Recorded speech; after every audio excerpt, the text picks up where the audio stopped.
working with the clients was really interesting. Just trying to understand that sometimes architects, we think the client needs something, and then when we actually know what they want.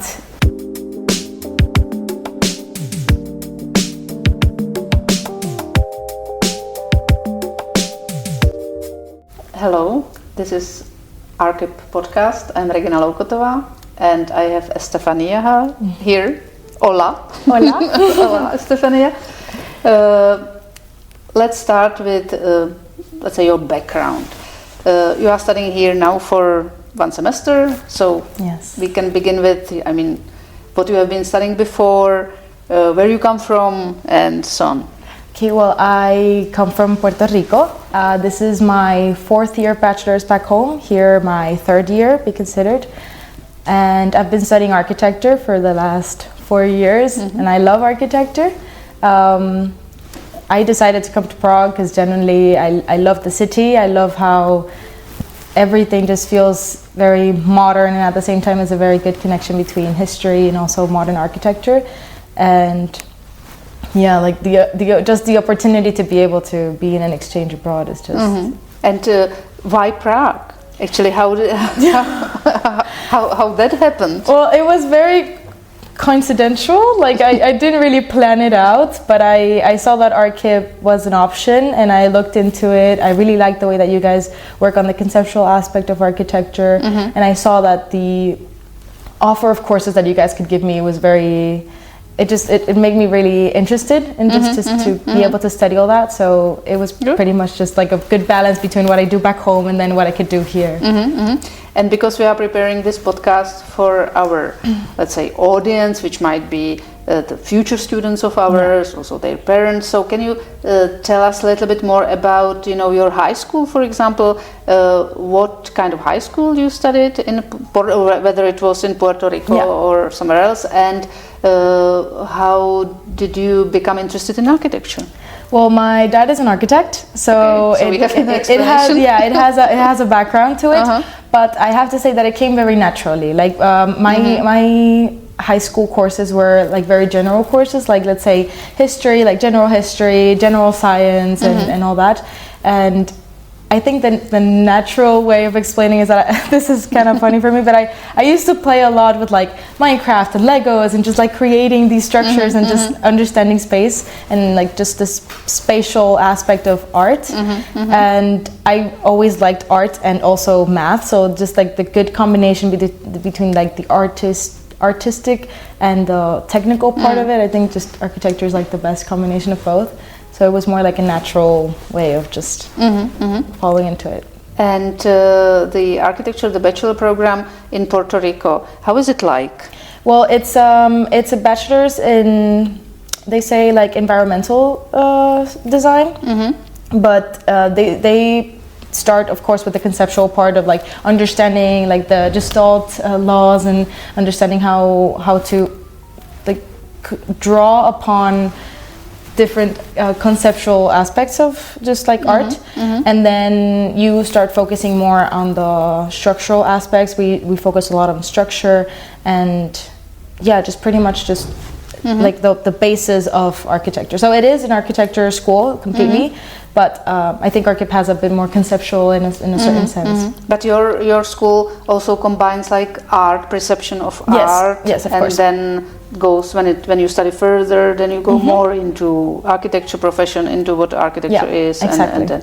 and after coming back to Puerto Rico, or after I take it. Very soon you are going to move out of here because you stayed with us only one semester. So where to, and what are your plans? Next semester I'm actually going to Spain. I'm going to study in Madrid, and I kind of wanted a break from architecture, I have to admit, but I will be studying more like urban planning and stuff related to it. I've always considered that what makes a good architect is knowing a little bit about everything and like everything that concerns architecture. So I'm not really focused on just studying architecture. I want to study multiple things and just have a general knowledge of what I can do with it, because architecture is so big and immense, and I've seen so many things that can come out of it.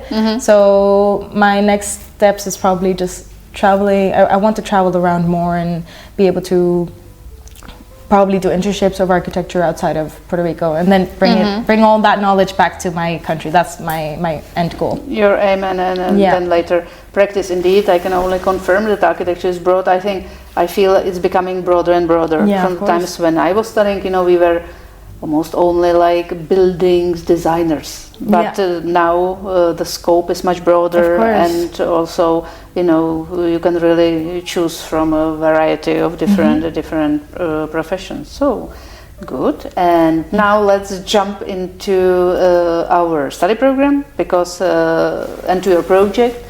You are working in this semester in the studio of Winy Maas. Yeah. We have spoken a little bit about that studio with Ilinka before, and you also have to pass some courses. There are not many of them.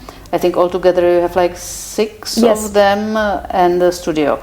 So can you tell us something about the studio or your experience when working in the studio? And then we can speak about other courses which you like or dislike. Yeah. Well, first off, with Winy Maas, I think the studio is just, it's insane. Like, I think it's so cool. I've learned so much about it. And of course, it was a bit like a rough start for me, because it wasn't what I was used to, of course. And that's understandable. It was understandable, but I have been able to learn programs that I had never thought I was going to learn, like animation programs, which is awesome. I find that's incredible.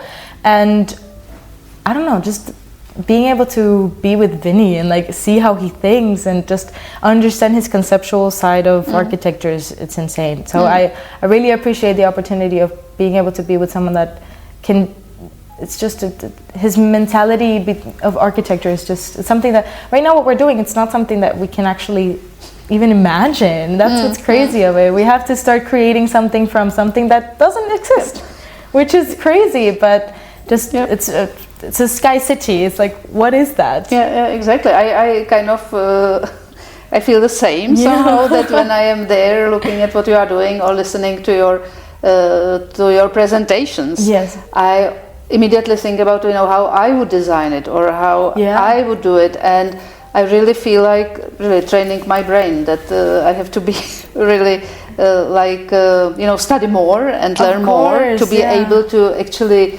fulfill that, and imagining the city in the sky. That's not easy. Indeed, we also invited stewardess or the fly attendant.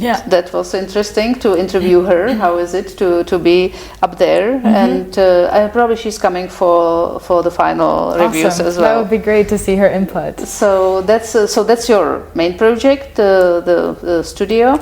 And which other courses did you attend? Well, I took landscape design, which was very nice because I hadn't noticed how much I liked it until I took the course, to be honest.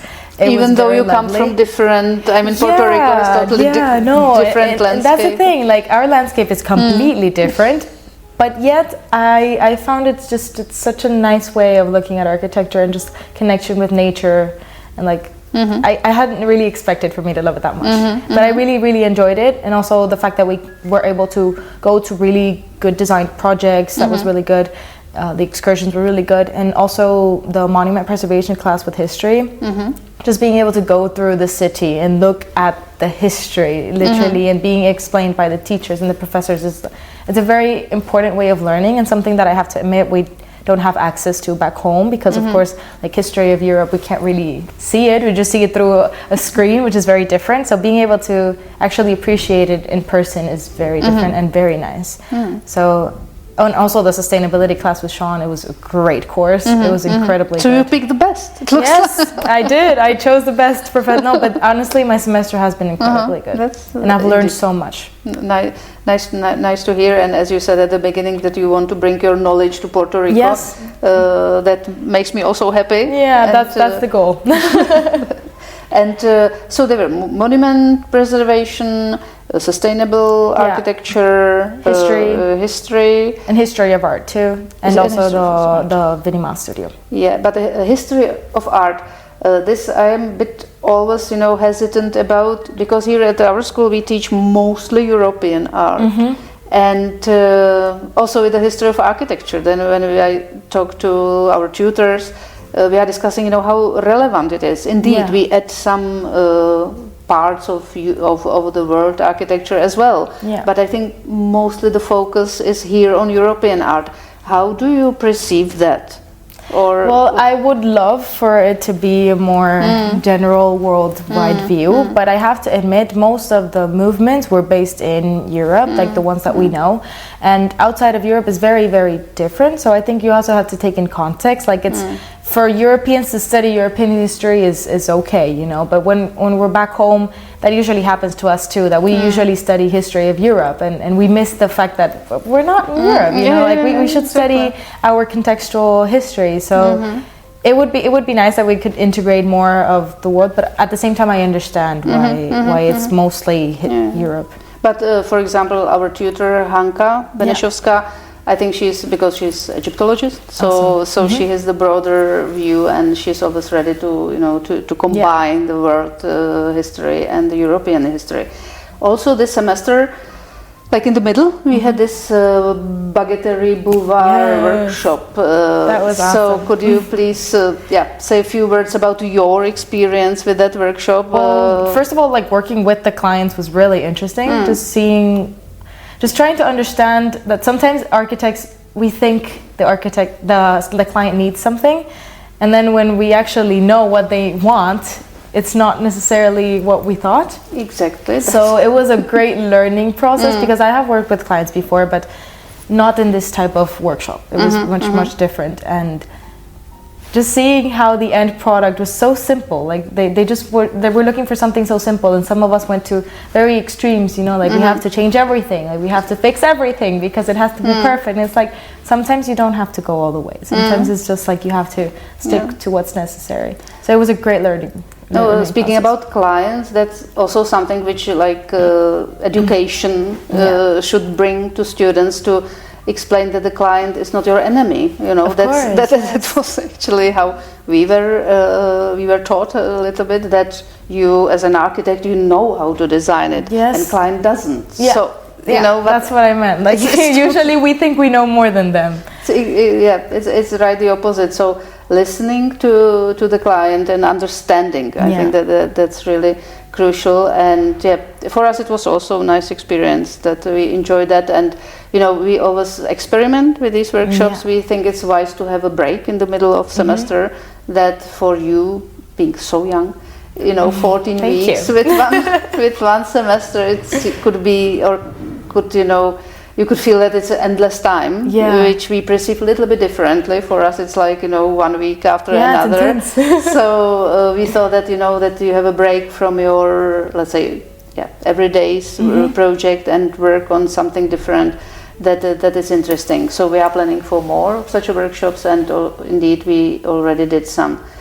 Great. So that was about the semester. We spoke about Prague as well. And you mentioned that you want to come back to Puerto Rico and practice there. Yeah. And will you start like working in the office of your father, for example? I don't think so. I want to be able to and are you aware that your father is going to watch this video? Yeah, sure.